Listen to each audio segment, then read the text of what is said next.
আমরা এখন আছি গ্রামের নামটা একটু বলতে হবে। নারায়ণপুর উত্তরপাড়া। নারায়ণপুর উত্তরপাড়া। আমরা এই গ্রামের বাসিন্দাদের সঙ্গেই একটু কথা বলে নিচ্ছি, তারপরে পুরো এই গ্রামের লাইটিংটা আমরা ড্রোন শ্যুটের মাধ্যমে এবং ক্যামেরা শ্যুটের মাধ্যমে তোমাদেরকে দেখাতে চলেছি। তো ঈদে কি প্রতি বছর এরকম লাইটিং হয় এখানে? প্রতি বছরে এই 5 বছর। 5 বছর। আচ্ছা, তো এই যে 30টা দিন রোজা করার পরে একটা ঈদ পাই আমরা, কিরকম আনন্দ হয়? বিশাল আনন্দ, বিশাল আনন্দ হয় আমাদের এখানে। আমাদের বিশাল আনন্দ, আমাদের চারি সাইডে মিলে একদম একটা ঈদগাহ। আচ্ছা, এখানে কটা গ্রাম কভার করে একটা ঈদগাতে? দুটো গ্রাম।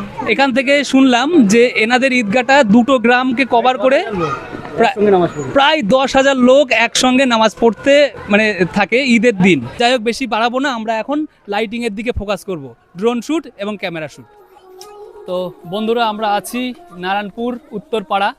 এখানকার লাইটিংটাকে একটু তোমাদের সামনে তুলে ধরবো। আমরা চেষ্টা করছি প্রত্যেকটা জায়গার লাইটিংকে একটু হচ্ছে অডিয়েন্সদের সামনে তুলে ধরার। তো এই হচ্ছে নারায়ণপুর উত্তরপাড়ার লাইটিং এবং প্যান্ডেল। আমরা চেষ্টা করছি যতটা পারা যায় প্যান্ডেলটাকে কভার করতে। এই হচ্ছে এখানকার প্যান্ডেল।